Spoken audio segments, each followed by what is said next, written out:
Hi, this is Paisley Trees. This is Dr. Crow. And today we are playing episode 4 of our Let's Play Civ 6 as Arabia. Yeah, Sultan Saladin. Saladin or Saladin. Or Whichever you Saladin. prefer. Yes, that's the English is Saladin, I guess. Like you take Aladdin and you add an S. You add a salad, yeah. Or I think in Arabic it's Saladin, and that sounds a lot more mighty in my opinion. Yeah. So last we left off, we were just getting some cities, and we finally made it to our golden age. Very nice. Which times out really well with our conversation. It does. It's perfect timing. And I think we're going to go for monumentality again. I don't think I have enough faith to start spreading my religion. I'm just going to use my faith for builders and settlers again. Okay. Yeah, and here we go. So why is it a good time to talk about golden ages? Well, it's a good time for two reasons. The first reason is that we have come in our discussion to the Abbasid period, which is both in the Civilopedia entry, in multiple other games, and in common discourse considered to be the Islamic golden age. Right. Now, how do you feel about the term golden age? It has its pros and cons, I think. Yeah. I think that it's a narrative that we've created, right? I don't think during the Abbasid period they would say, this is our golden age. This age. Oh. This is the age, and everything is going to go downhill from here. Yeah, definitely. It's definitely a narrative which is really common. I think you'll find it in any kind of context, you know, the Ottoman Golden Age, the Dutch Golden Age, the Canadian Golden Age, still to come. Yeah, so what does a golden age entail? Well, for the Islamic Golden Age, and here's again where it gets a little bit tricky, is that it's usually used to mean the predecessor to the European Enlightenment, or the predecessor to the European Renaissance, in the sense that there's a spirit of inquiry, rationalism, science, right, which is then kind of cut off. Can I interrupt you for 1 second? Okay. I just got a World Congress session, and it's about getting plus 10 strength on religious units, and I would like to get it on my units. That'd be nice. But apparently I cannot found my religion.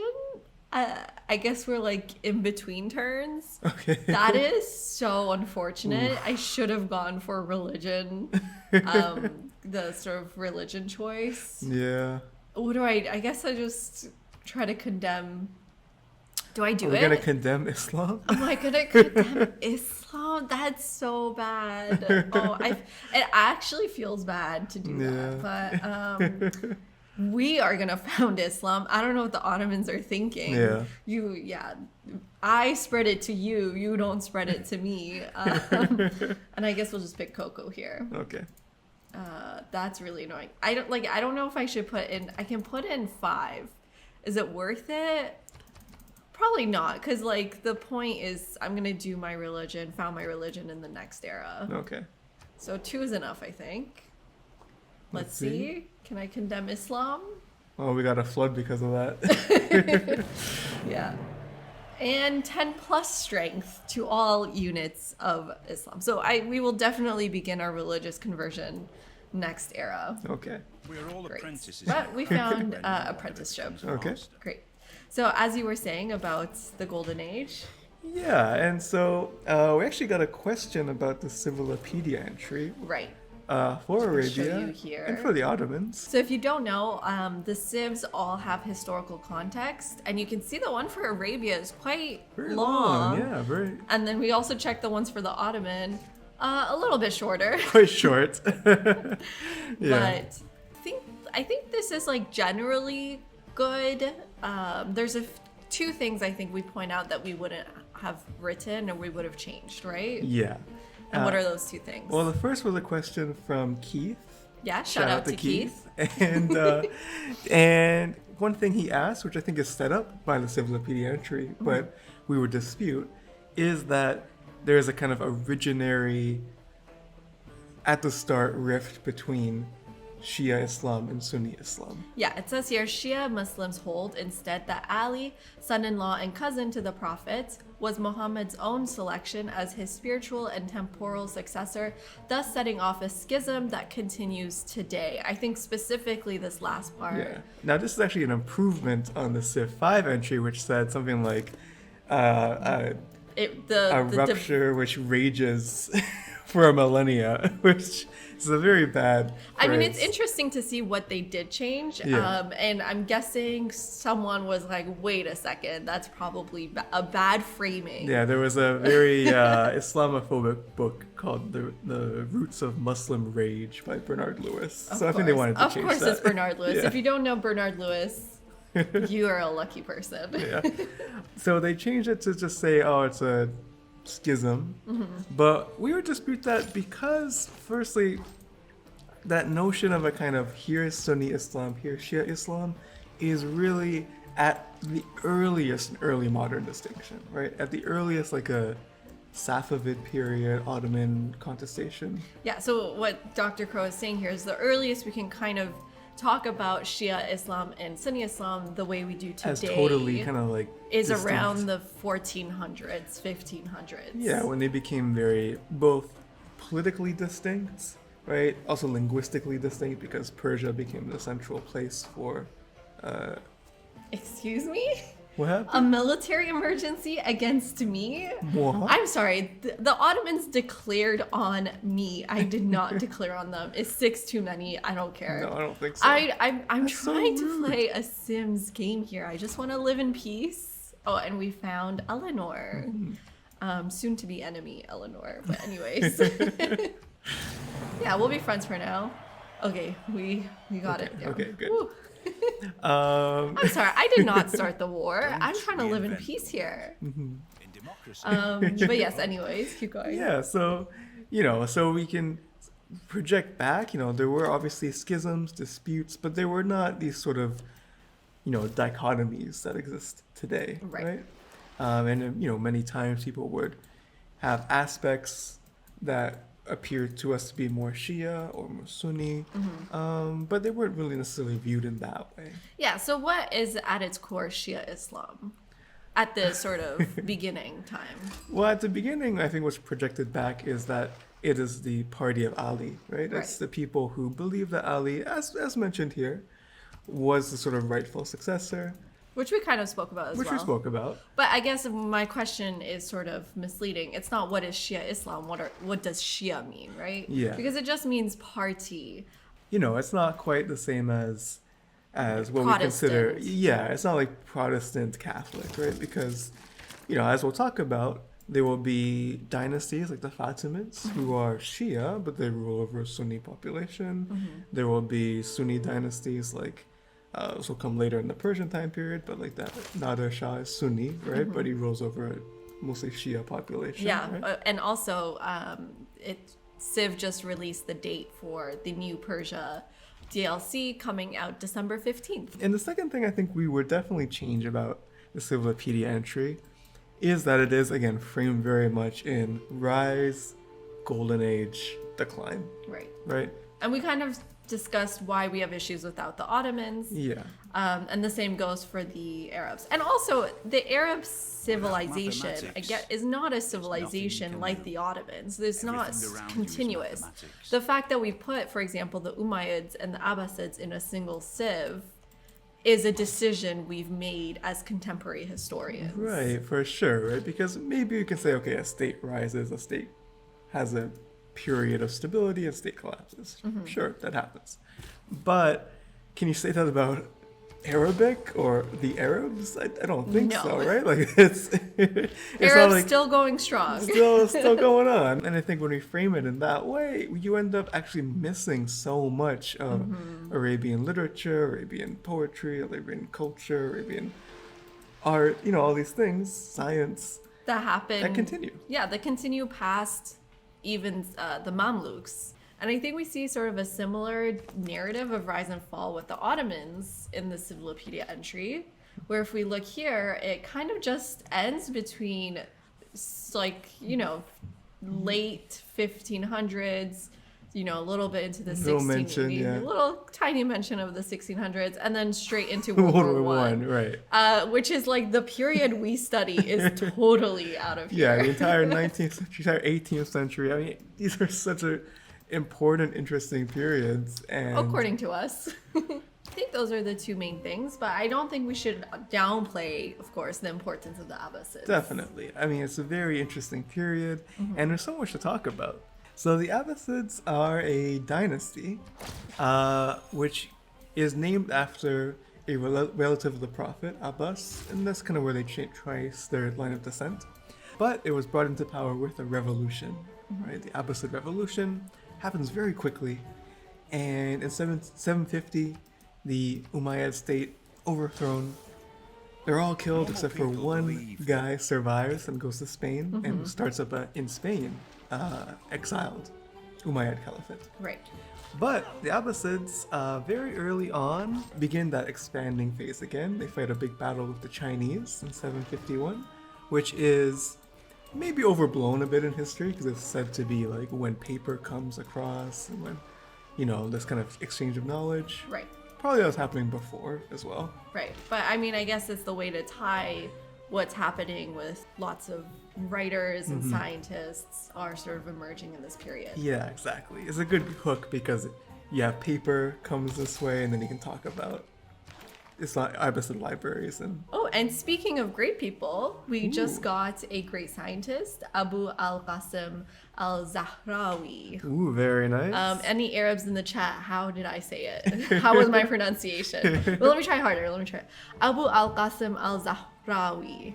Zahrawi. I'm guessing I'm saying Zahrawi wrong, but let me know.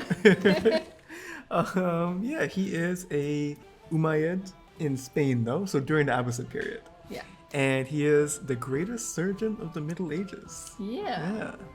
So he gives passive effect 20 plus 20 healing for the player's units within 1 tile. Okay. I wonder if that works for apostles and religious combat units. I guess we will check that out. And then... Suleiman's a bit pissed. I'm sorry. My bad. Let's see. What is our relationship? Oh, okay. Unfriendly. Yeah, I do own Sivas. I guess that's something. Probably upset. And yeah, I think I could get this relationship up. Okay. So Al-Zahrawi is an interesting choice. Yeah. I think definitely defensible in terms of his position as a great scientist, right?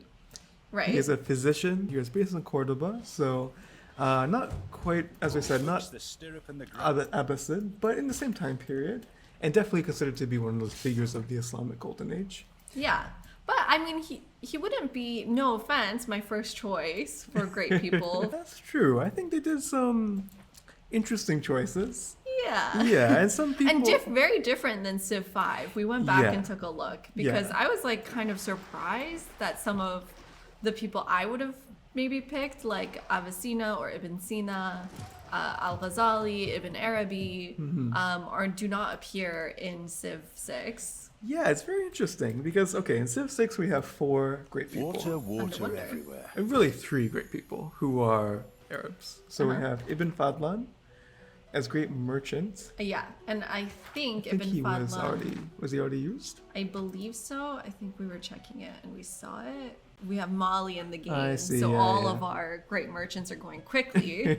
So who is Ibn Fadlan? Ibn Fadlan, again, here's kind of interesting because I wouldn't say great merchant, right? He is a diplomat. He is very famous for writing a account of the Volga Bulgars, where he talks about the Norse. But yeah, I wouldn't say a merchant. We don't have a great diplomat category. If we did, I would put him there. I Right. think. Yeah, I agree. And I feel like, don't come at me, Civ developers, a lot of the choices they made are sort of people relevant to European history. Yeah, I think so. I mean, Ibn Fadlan, definitely. And then also, I think the sort of the surgeon, Al-Zahrawi, obviously significant, but, his positioning in Spain makes him probably better known in sort of people who are in European studies. Yeah, I think he's probably one of those people who is considered to be like the transmitters of Knowledge. classical knowledge to Europe, right? Right. And the other 2 people we have, Omar Khayyam, is more Persian, but a similar time period. And So we'll sort of talk about him in the Persian game. But he's put as a scientist, which is fair enough, I think. He is Well, a I guess scientist. the categories were very Yeah, that's true. were very fluid at that time. Mm-hmm. I should use some of my money. I should maybe get Sinbad out sooner here. And then we also have Ibn Khaldun, who we talked about in the Ottoman game, actually. But he's also a scientist, which is, I think, kind of a back projection, because some people say, okay, he's a social scientist. He's talking about sociology, history. but That's funny. But yeah, social science as a category is not really a medieval category, right? Yeah, and I guess a lot of these categories were more fluid. Were not so disciplined. But then if you look at the Civ 5 list, right, in the great scientist category, there's full of people from the Islamic Golden Age, right? Do you want to list them? We did our research for this episode. Yeah, I have a little sheet of paper here. We have Al-Khwarizmi, whose name we get the word algorithm from. Al-Razi, another scientist. Ooh, circumnavigation. Wow. Yeah, speaking of like scientists, algebra, astronomy, blah, blah, blah. We have Al-Hazan ibn al-Haytham, who is an optician. And we have Nasruddin al-Tusi, who's, again, more Persian, but during the same time period, Abbasid time period. And very important astronomer, mathematician. As merchants, we have Ibn Battuta, again, I think probably more justifiable as great merchant. And then we have two musicians, Al-Kindi, more of a philosopher, but also known as a music theorist, and Ziryab, who is a very famous oud player. Right.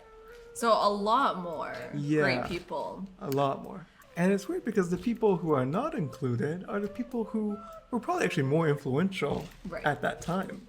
Ibn Khaldun is important for the Ottomans, but it's not really that important for, his context. Right. Whereas people like Ibn Sina, Al-Ghazali, Ibn Rushd, and Ibn Arabi are, I think, so crucial. Yeah, agreed. And I think Al-Ghazali is maybe someone that's pretty widely known thanks to a scientist today. Yeah, Al-Ghazali has unfortunately a very bad reputation because, again, he is one of those people who, in the narrative of the Islamic Golden Age, which is constructed again by modern people, he is considered to be like the guy who ends it, basically, right? So I was watching Cosmos one time, and Neil deGrasse Tyson was talking about like, we would have discovered all these things. We would be 500 years ahead by now. If only Al-Ghazali hadn't ruined everything. He must feel so bad. Al-Ghazali's like, wait, me? What did I do? Which is a crazy thing to say, because Al-Ghazali is not only not opposed to science, right, but he is a critical person within philosophy, right? He is opposed to philosophy, but he's using the tools of philosophy to critique it on the basis of being a skeptic, not of being a fanatic, right? And so I think this is one of the reasons why it would be interesting to actually have him in the game and put him in the great scientist category, right? Right. Because that would actually tell you something about the way in which skepticism is important for science, right? And there goes Hercules. Oh no. R.I.P. I think I kind of want to recall him right away because now I'm getting down my other cities. I need to pay attention a little bit more to the game, make sure I'm using all my money. Especially now with Sinbad, I'm going to have a lot of money. I'm just going to maybe buy builders and things like that. Yeah, and then so the other great people we mentioned, Ibn Sina, who's he? Ibn Sina is a philosopher in the Aristotelian tradition, but he's also a physician, he's an astronomer, he's a mathematician. I mean, he's one of those characters in world history who is so skilled in such a variety of fields. He is so crucial because philosophy in the Arabic tradition doesn't refer just generically to things. It refers to specifically the inheritance of the classical world and the Sanskritic tradition, right? And how Arabic thought engages with these traditions. Right. So Ibn Sina is one of those people who's really, deeply invested in the Aristotelian project and really going through the logical consequences of that, which is something that Al-Ghazali will critique. Yeah. So let's do some production for settlers and get out our final settlers finally. Ooh, 19 gold. Maybe I'll do that next turn. Next next change. And so we have Ibn Sina. Who else did we mention? And the other thing that we should mention, Ibn Arabi. Ibn Arabi. Yes. Yeah, we recently went to a museum in Spain that had a wax figure of Ibn Arabi. It was in Cordoba. It was so funny, but we were the only ones laughing. To be fair, I think we were the only Muslims in the room, but we found it hilarious, and everyone else took it so seriously. Yeah. And all of the Arab like wax figures had a British accent. Very, aristocratic British accent, which is very funny. Apparently just to us. Yeah. But Ibn Arabi is also Andalusian. He's from Spain. But he moves around a lot. And he is a mystic, poet, philosopher, writes several 1,000-page books. And he is really one of the key figures for Sufism, the Sufi tradition, which we talked about a little bit in the Ottoman game. But it refers again to the kind of mystical aspect of Islam. Right. And so he is very critical to that. And is called, I think, the greatest mystic or the greatest sage because of that. But one thing we should also mention is that it's also missing any people from the contemporary period. Yeah, I think if I were to sort of pick great people that aren't the sort of obvious choices, I would make picks that sort of go against the grain a little bit. Yeah, I think so too. I mean, I think, for instance, when we look at like the great engineer list or something, it very quickly becomes very Eurocentric after a certain time period. So you could add people like Hassan Fatih, Zaha Hadid, who are in the modern, the modern school of architecture. Yeah, and in the modern canon for most people. But they're not just, like Frank Lloyd Wright, Yeah. You could add writers from the 19th century and 20th centuries, people like Khalil Gibran, Tayyib Saleh, Mahmoud Darwish. Yeah. Or musicians, Kulthum, is one of the most important singers of the 20th century. Yeah, she's from Egypt, right? From Egypt.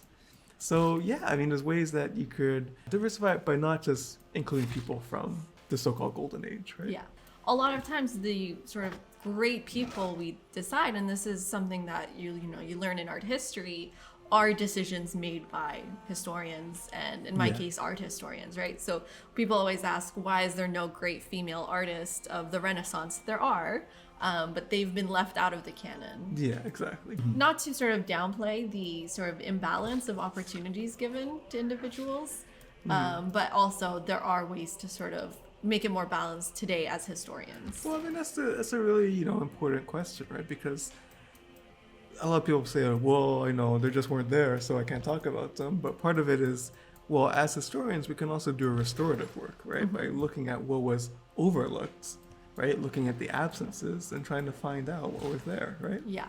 I think that's really important work. The other thing I will mention is, something that we can do as historians is challenge this idea of men of their time. Right. I think a lot of people would disagree with me here, which is fine. I mean, I'm in this profession to disagree with people and argue. That's the fun part. But I think a lot of people we call men of their time were actually the most powerful and perhaps the most evil men of their time. Yeah. There's always dissidents. There's always people who disagree with the most sort of current and perhaps harmful positions. I think a good example of this is I was making a video on Audubon for my part-time job. And, he just made like nice pictures of birds and North American sort of, quadrupeds, North American birds, but was like a staunch slavery supporter after slavery was abolished. So we can't say this was a man of his time. He was clearly going worse than his time. Yeah, for sure. And, to give a very strong counterexample, Al-Jahiz, the philosopher, writes a book about the ethics of humans and animals, right, in the 800s, right? So Audubon is just shooting birds and painting the corpses or whatever. Yeah. Right, where Al-Jahiz, is thinking about the ethics of vegetarianism, ethics of meat eating in the 800s. So clearly it's not just a man of his time, right? Yeah. It's a man of our time as well. Yeah, but the power structures that sort of lead to who we study bring these people up forward into our attention. And it's always very difficult to go against that grain. I will say it's very difficult to do. So I think if you are just developing a game, it's going to be very hard to go into the minutia of things and find for sure. these sort of examples that historians, spend lifetimes trying to sort of find. Yeah, definitely. So all these figures, a lot of the figures I talked about, so like Al-Khwarizmi, Al-Kindi, do your people associated with a specific building maybe? We don't know exactly, called the House of Wisdom, Bayt al-Hikmah, in Abbasid, Baghdad. Yeah. And there's some debate about this because some people say, oh, it was a specific building, right? There was a library, madrasa, these kind of things. Or other people say it was more like when we say Wall Street, we don't mean specifically the street. We refer to a network of institutions. So Bayt al-Hikmah might refer to multiple madrasas and libraries in Baghdad. But... Ooh, Vatican City. That's, okay, finally a faith city-state. Not the greatest, but I will take suzerainty so I can get more faith. That's a good idea. Yeah, and actually, do I have any scouts nearby? I was waiting to go through this. I'm gonna try to use the portal. I'm excited to use the Bermuda Triangle. And then let's see if there's other ones down here. Mm-hmm. But the Bayt al-Hikmah is a library that contains thousands and thousands and thousands of manuscripts, and was a teaching institution. So it would have people from all around who would engage in translation, teaching, and engage in debate. Mm-hmm. And during this time, we have what's called the translation movement. So it's particularly sponsored by caliphs like Harun al-Rashid, who we talked about, and his successor al-Mamun. And they sponsor the translation of works from Greek, Latin, Sanskrit, Persian, and they are bringing it all together into the sort of big encyclopedic corpus. Right. And then they're also commenting on it, extending it, engaging in experiments to test the theories that are produced by these books. And in fact, in Age of Empires 4, this is the entire mechanic for the Abbasids, is based around the House of Wisdom. Right. So that's how you level up, is you just add additions to your House of Wisdom. That's really cool. Yeah, and the idea is you keep extending your golden age in some way. Yeah, that's pretty cool. Yeah. But again, we don't have any record of it because, as maybe you can explain, we actually don't know very much about, archaeologically, what Baghdad looked like at that time. Yeah, should we talk a little bit about Baghdad then? Yeah, let's do it. Yeah, so it's a city that's founded, I want to say in like the mid-700s. Yeah, 762. 762. And it has a really interesting plan that no longer exists, which is the circular plan. What's the word? Round. And that sort of goes in contrast with the Umayyads that were doing more square-like city planning. Yeah, if you look at like the Umayyad cities that were founded by the Umayyads, like Kufa, they're very square. Right. Whereas Baghdad seems to be based more on Persian models, where the ideal city was a round shape. Yeah, and so Baghdad is just north, I believe just north of Ctesiphon, which was a Persian capital city, and that is where the arch is, the Tariq Castra. We'll put it here. Yeah, I think it's this way. Okay. It is a massive arch, which has survived until today, but it was much more complete until the 19th century. I think it collapsed in an earthquake.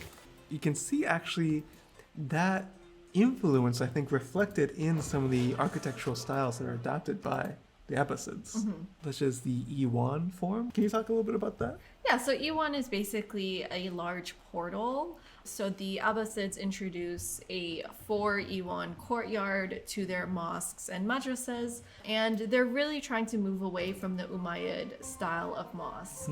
Perhaps intentionally, perhaps not, but when you compare the two, one of the main differences is the materials, which is what Dr. Crow is getting at, right? Yeah, so we saw with the Umayyad mosque in Damascus that it's very much based in stone, whereas the Abbasids are using the materials of the Mesopotamian region, so they're using mud brick. Yeah, so either baked or unbaked, and if it's unbaked, it's not going to last that long. Yeah, they have to be maintained very regularly, so because of that, we actually don't have a lot of the material of Abbasid Baghdad. A lot of it's been built over because mud brick, when it decays, it just turns into earth. So you just build on top of it. And there's a difference, I think, in the decoration too. Is that right? Yeah, so the Umayyads are sort of creating more naturalistic decorations. We saw that in the Great Mosque of Damascus, where we had naturalism of greenery, of paradise sort of displayed. In the case of the Abbasids, that same greenery becomes abstracted, and they are less bound to rules of naturalism and realism in their art. I'm making an alliance here with Tamar. She's my only friend. That's so rude. Can someone else be my friend? How do I... Okay. But Baghdad isn't the only Abbasid capital, right? They have a secondary capital. Right. So, I think you say it like Samara. Again, Arabs in the chat, let me know. Which is no longer extant, right? No, but I think it's very different from Baghdad because Baghdad is round and Samara is long, right? It's along the river.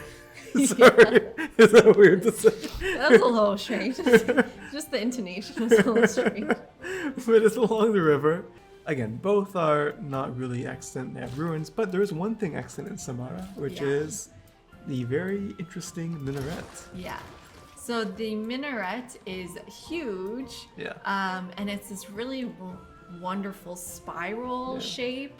People have compared it maybe to ziggurats, but not the same, right? I don't think it's the same. Also, I think there's only so many things you can do with mud bricks. Yeah, and so the Umayyad minarets are attached to the mosque, and you can sort of relate that to like church towers are also attached to the main building, but the minarets in Baghdad are separate buildings. Also, Baghdad isn't the only learning center, right? There's many madrasas. Definitely. And the madrasa type expands across, the North Africa and Spain. And indeed, we will see in the late Abbasid period when the state becomes a little bit more dispersed and it becomes more like a de jure sovereignty than a de facto sovereignty. That's a very fancy term. But Yeah, do you want to explain what that is? It becomes a kind of legal sovereignty, but not necessarily a practical one. That we see immense centers of learning sprout up in Cairo, right? Fatimid Cairo, and in North Africa, so in Tunis, in Fes, and in Cordoba and the cities of Spain. And one of the great ones that continues to this day is in Cairo, You're right. Al-Azhar. And this is I think it's probably considered to be like one of the most prestigious madrasas continuously of the Islamic world. It has a couple of differences from the medieval university, but also a lot of similarities, right? Yeah, and maybe we can get into that in the next episode we talk about the Fatimids. Okay.